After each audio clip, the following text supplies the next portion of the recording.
بسم اللہ الرحمن الرحیم۔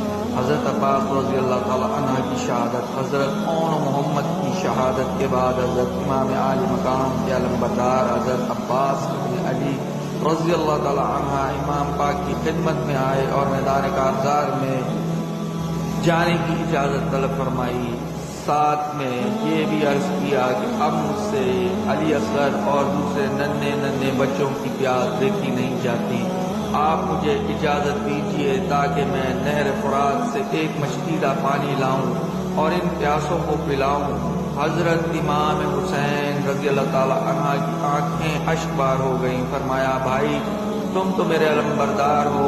عرض کیا میری جان آپ پر قربان، اب مجھ سے ننھے بچوں کی پیاس اور ان کا تڑپنا نہیں دیکھا جاتا، اس لیے آپ اجازت دیجیے تاکہ نہر فرات سے پانی لا کر ان کی پیاس بجھا سکوں۔ حضرت عباس رضی اللہ تعالی عنہ علمبردار کا اصرار بڑھا تو حضرت امام حسین